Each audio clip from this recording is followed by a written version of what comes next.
لەبارەی سەردانەکەی وەزیری تەندروستی عێراق و هەماهەنگیەکانی نێوان وەزارەتی تەندروستی هەرێمی کوردستان لەگەڵ حکوومەتی عێراق زیاتر قسە دەکەین لەگەڵ میوانەکەمان بەڕێز دکتۆر سەرکار سورچی گوتەبێژی وەزارەتی تەندروستی حکوومەتی هەرێمی کوردستان لە ستۆدیۆ لەگەڵمانە. دکتۆر زۆر بەخێر بێت. دکتۆر بخێراتی دەست پێکێش ئارمانجا سەردانە شاندا وەزارەتی تەندروستی عێراقی بارێمان کوردستانی دەست پێ بڵێ. سەرتا سوپاس چۆتان باش ساڵ لە بینەرانی کوردستانی سوسار ببورن. طبیعی بێ ئەو شاندەی وەزارەتی تەندروستی عێراق کە بەڕێز دکتۆر ساڵح حەسناوی سەرکرداتی دەکرد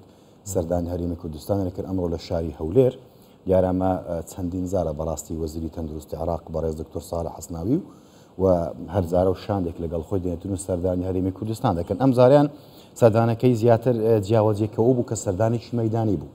و ئامانجی سەرەکی لەم سەردانە بەڕاستیەوە بوو کە بە شێوازێکی مەیدانی سەردانی نەخۆشخانە حکوومیەکانی هەرێمی کوردستان بکە. دیارە ئەمڕۆ لە شاری هەولێر سەردانی چەند نەخۆشخانەیەکی کردووە لە نزیکەوە چاوی کەوت بە با بڵێن دۆخ و واقعی سیستەمی تەندروستی لە هەرێمی کوردستان نەخۆشخانە حکوومیەکان نەخۆشخانەی ڕاپەرینێکێک بوو لەو نەخۆشخانانەی کە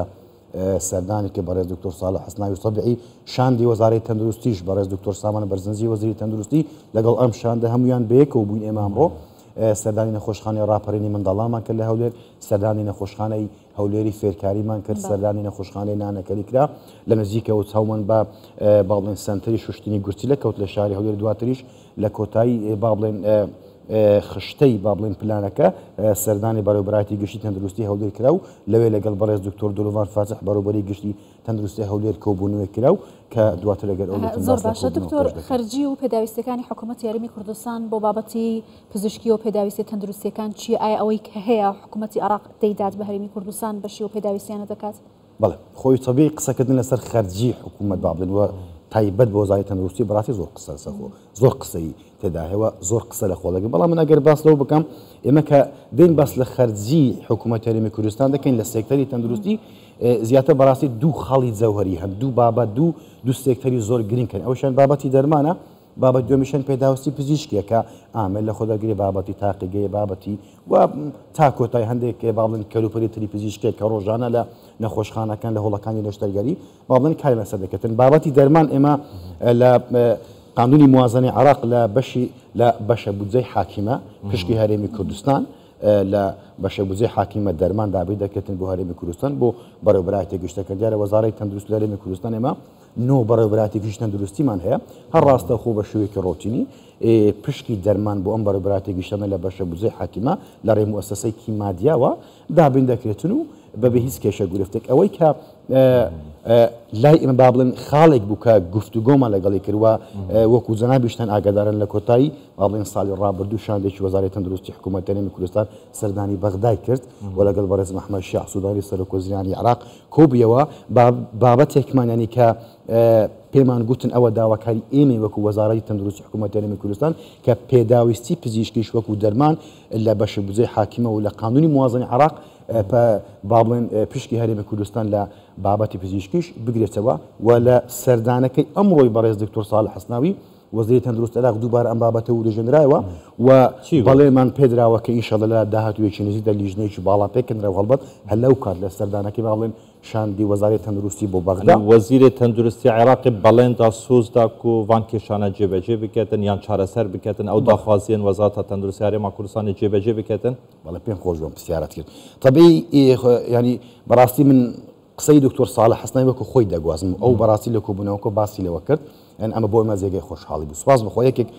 لەو وەزارەتانەی کە حکوومەتی هەرێمی کوردستان پەیوەندێکی زۆر باشمان هەیە هەماهەنگێکی زۆر باشمان هەیە لەگەڵ حکوومەتی ئیتیحادی بەڕاستی وەزارەتی تەندروستیە و ئەمە چونکە بابەتەکان زیاتر خزمەتگوزاری تەندروستیە بابەتێکی مرۆڤ دۆستیە. دکتۆر ساڵح حەسناوی وەزیری تەندروستی عێراقی فدرال خۆی باسی لەوە کرد گوتی ئێمە وەکو وەزارەتی تەندروستی حکوومەتی هەرێمی کوردستان و وەزارەتی تەندروستی حکوومەتی فدرالی گوتی ئێمە یەک تیمین گوتی بە یەک تیمیش کار دەکەین. گوتی یەکێکیش لەو بابەتانە کە من زۆر لە بەغداش گوتی هەوڵی بۆ ئەدەم کە بتوانین داواکاریەکەی ئێوە جێبەجێ بکەین ئەوەیە کە وەکو پارێزگاکانی تری عێراقیش پێداویستی و ئامێری پزیشکی وەکو دەرمان بۆ پشکی هەرێمی کوردستان باشە. بەڵام دکتۆر هەرێمی کوردستان جگە لە پێداویستی ناوخۆیی کۆمەڵێک ئەرکی دیکەی لەسەرشانە لە ڕووی تەندروستی ئەوش کەمپی ئاوارەکان و ئەو کەسانن کاتونە هەرێمی کوردستان لەمڕۆ تا چەندە حکوومەتی عێراق هاوکار دەبێت ئایا ئەو ئەرکە دەگرێت ئەستۆ؟ ئەمەش بە بێگومان بەڕاستی یەکێک بوو لەو خاڵانەی کە گفتوگۆ لەسەرکرا لە کۆبوونەوەکە ئێمە لە ١40 سەردانی کەران یان خود چارە خوازان کە لە نەخۆشخانە حکوومەکان هەرێمی کوردستان چارەتر وەردەگرن خەڵکی دەرەوەی هەرێمی کوردستان و پارێزگاکردن تری خوارەوەی عێراق و ئەمە داتایەکە من وەکو خۆی دەگوازم زەڵال کرد بۆ وەزیرێ تەندروستی بەڵێ بە دڵنیا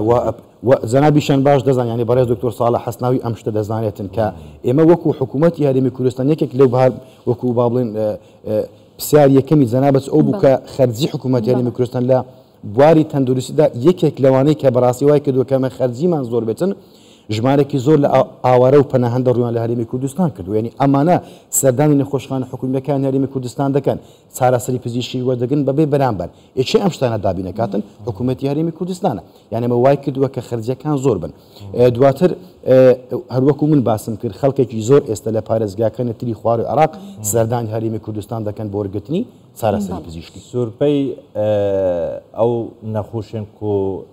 چارەسەریە نەخۆشیە شێرپەنجە لە هەرێما کوردستان لەگەن لە گۆڕی راپۆرتێکی بەریا چەندێکی کۆمە هەبوو لێرە لە کوردستان 24 یعنیش ناوەڕاست و خوارەوە عێراقینە ئەف بابەتە هاتە بەحەزکردن و حکوومەتە عێراقی هەماهەنگ بیتن دگەل حکوومەت هەرێما کوردستان یان وەزارەتە تەندروستی عێراقی دگەل وەزارەتان تەندروستی هەرێما کوردستان بۆ دابینکردنا چارەسەریین نەخۆشیە شێرپەنجە و گەلێکجا گرفت دروست دەبیتن ڕاستە خۆی ینی بەداخەوە نەخۆشی شێرپەنجە لە هەموو جیهان ڕۆ لە زیاد بوونە وە لە هەرێمی کوردستانیش بەڵام سوپاس بخوا من ئەم قسەی هیوادارم وەکو خۆی بگاتن هەرێمی کوردستان لە تۆمارکردنی ڕێژەی توشبوون بە نەخۆشی شێرپەنجە لەژێر ئاستی با بڵێن تۆمارکردنی جیهانیدایە واتە ئێمە تا ئێستا هێڵی سووری جیهانیمان نەبەزاندووە بەڵێ لەژێر هێڵی ستانداردی جیهانیدایە دەستخۆش بێتن لەژێر هێڵی ستانداردی جیهانیدایە واتە هەرێمی کوردستان لە ڕووی تۆمارکردن یاخود ڕێژەی توشبوون بە شێرپەنجە هێڵی سوورمان نەبەزاندووە یەکێک لەو بابەتانێک کە گفتوگۆی لەسەر کرا بەڕاستی بابەتی توشبانی شێرپەنجە بوو یعنی ئێمە باسمان لەوە کرد کە بەشێکی زۆر هەروەکو من تازە باس لە سەتاچلی چارە خوازان کە سەردانی هەرێمی کوردستان دەکەن بەشێکیان توشبانی شێرپەنجەن و دابینکردنی دەرمان بۆ توشبانی شێرپەنجە لە ئێستا ئەرکێکی وە ئاسانیە ئێمە حکوومەت هەرێمی کوردستان جگەر لەو بەشە دەرمانێک کە لە بودجێ حاکیمە بۆمان دێتن ئەنجومەنی وەزیران بەشە بودجەیەکی تایبەت کردووە بۆ دابینکردنی دەرمان بە تایبەت بۆ توشبانی شێرپەنجە و ئێمە با ئەوەش لەبیر نەکەین لە وەزارەتی تەندروستی سندوقی کۆمەک بۆ توشبانی شێرپەنجە هەیە کە حکووم فەرمانگەیەکی تەندروستی سەر بۆ وەزارەتی تەندروستی حکوومەت هەرێمی کوردستانە یعنی دەرمان دابین نەکاتن بۆ توشبانی شێرپەنجە و توشبانی شێرپەنجە بەبێ بەرامبەر ئەم دەرمانیان هەر بژیت دکتۆر سەرکار سورچی بەردەفکی وەزارەتە تەندروستی حکوومەت هەرێما کوردستانی سوپاس کۆتت گەلما بووی سپاس